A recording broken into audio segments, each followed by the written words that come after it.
ओम परमात्मने नमः। अब पूर्व श्लोक में भगवान ने सगुण उपासकों को सर्वश्रेष्ठ योगी बताया।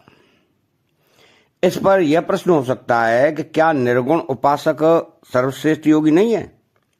इसके उत्तर में भगवान कहते हैं कि ये त्वरक्षरम निर्देशमक व्यक्तम पर्युपासते सर्वत्र गम चिंत्यम चकूटस्थमचलम ध्रुवम संयम्येन्द्रियग्रामं सर्वत्र समबुद्धया ते प्राण प्नुवन्ति मामेव सर्वभूते रताः। अर्थात तो यहाँ तो पद साकार उपासकों से निराकार उपासकों की भिन्नता दिखाने के लिए आया है। तो सन्ने यम्येन्द्रिय ग्रामम सम और ने दो उपसर्गों से युक्त संतृम्य पद देकर भगवान ने यह बताया है कि सभी इंद्रियों को सम्यक प्रकार से एवं पूर्णतः वश में करे, जिससे वे किसी अन्य विषय में न जाएं। इंद्रियां अच्छी प्रकार से पूर्णतः वश में न होने पर निर्गुण तत्व की उपासना में कठिनता होती है।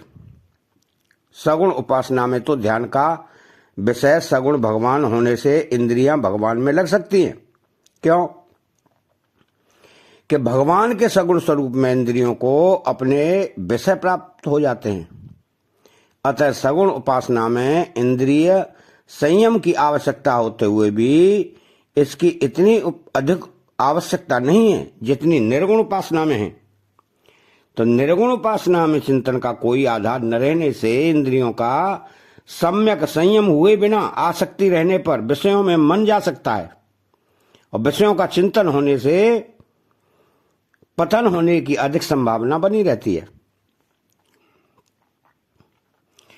अतः निर्गुण उपासक के लिए सभी इंद्रियों को विषयों से हटाते हुए सम्यक प्रकार से पूर्णतः वश में करना आवश्यक है। इंद्रियों को केवल बाहर से ही वश में नहीं करना है, प्रत्युत विषयों के प्रति साधक के अंतःकरण में भी राग नहीं रहना चाहिए, क्योंकि जब तक विषयों में राग है तब तक ब्रह्म की प्राप्ति कठिन है। तो गीता में इंद्रियों को वश में करने की बात विशेष रूप से जितनी निर्गुण उपासना तथा कर्म योग में आई है, उतनी सगुण उपासना में नहीं। अचिंत्यम मन बुद्धि का विषय न होने के कारण अचिंत्यम पद निर्गुण निराकार ब्रह्म का वाचक है, क्योंकि मन बुद्धि प्रकृति का कार्य होने से संपूर्ण प्रकृति को भी अपना विषय नहीं बना सकते। फिर प्रकृति से अतीत परमात्मा इनका विषय बन ही कैसे सकता है? तो प्राकृतिक पदार्थ मात्र चिंत है, और परमात्मा प्रकृति से अतीत होने के कारण संपूर्ण चिंत पदार्थों से भी अतीत विलक्षण है। तो प्रकृति की सहायता के बिना उनका चिंतन वर्णन नहीं किया जा सकता। अतः परमात्मा को स्वयं करण निरपेक्ष ज्ञान से ही जाना जा सकता है। प्रकृति के कार्य मन बुद्धि आदि करण सापेक्ष ज्ञान से नहीं। सर्वत्र गम सब देश काल वस्तु और व्यक्तियों में परिपूर्ण होने से ब्रह्म सर्वत्र गम है। सर्वव्यापी होने के कारण वह सीमित मन बुद्धि इंद्रियों से ग्रहण नहीं किया जा सकता। अनिर्देश्यम जिसे इंद्रता से नहीं बताया जा सकता, अर्थात जो भाषा वाणी आदि का विषय नहीं है, वह अनिर्देश्यम है। तो निर्देश मीन्स संकेत उसी का किया जा सकता है जो जाति गुण क्रिया एवं संबंध से युक्त हो और देश काल वस्तु एवं व्यक्ति से परिच्छिन्न हो, परंतु जो चिन्मय तत्व सर्वत्र परिपूर्ण हो उसका संकेत जड़ भाषा वाणी से कैसे किया जा सकता है? तो कूटस्थम यह पद निर्विकार सदा एक रस रहने वाले सच्चिदानंद घन ब्रह्म का वाचक है। सभी देश काल वस्तु व्यक्ति आदि में रहते हुए भी वह तत्व सदा निर्विकार और निर्लिप्त रहता है। उसमें कभी किंचित मात्र भी कोई परिवर्तन नहीं होता, इसलिए वह कूटस्थ है। कोट अहरण में तरह तरह के गहने, अस्त्र, औजार आदि पदार्थ गढ़े जाते हैं, पर वह ज्यों का त्यों रहता है। इसी प्रकार संसार के भिन्न भिन्न प्राणी पदार्थों की उत्पत्ति, स्थिति और विनाश होने पर भी परमात्मा सदा ज्यों के त्यों रहते हैं, अचलम। जिसकी सत्ता निश्चित, सत्य और नित्य है, उसको ध्रुव कहते हैं। सच्चिदानंद घन ब्रह्म सत्ता रूप से सर्वत्र विद्यमान रहने से ध्रुवम है। तो निर्गुण ब्रह्म के 8 विशेषणों में सबसे महत्वपूर्ण विशेषण ध्रुवम है।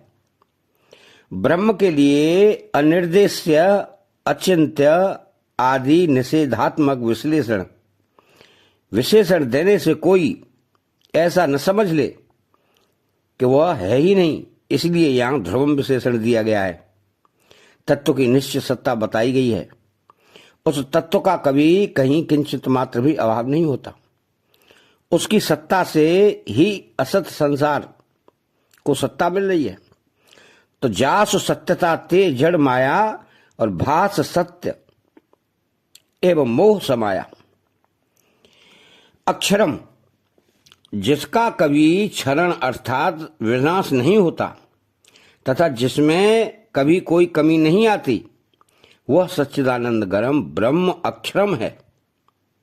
अव्यक्तम, जो व्यक्त न हो अर्थात मन बुद्धि इंद्रियों का विषय न हो और जिसका कोई रूप या आकार न हो, उसको अव्यक्तम कहा गया है।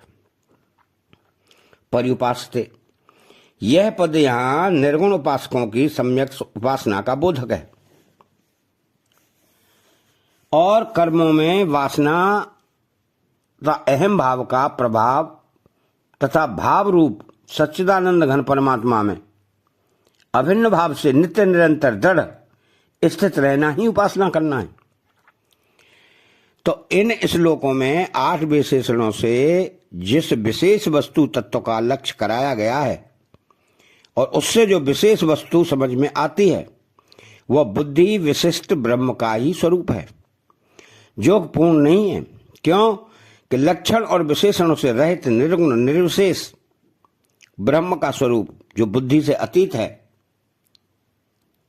किसी भी प्रकार से पूर्णतया बुद्धि आदि का विषय नहीं हो सकता। हाँ, इन विशेषणों का लक्ष्य रखकर जो उपासना की जाती है वह निर्गुण ब्रह्म की ही उपासना है और इसके परिणाम में प्राप्ति भी निर्गुण ब्रह्म की ही होती है। अतः चैनल को सब्सक्राइब करें, बेल आइकन घंटी को दबाएं और कमेंट बॉक्स में जय श्री कृष्णा लिखें। बोलो जय श्री कृष्णा।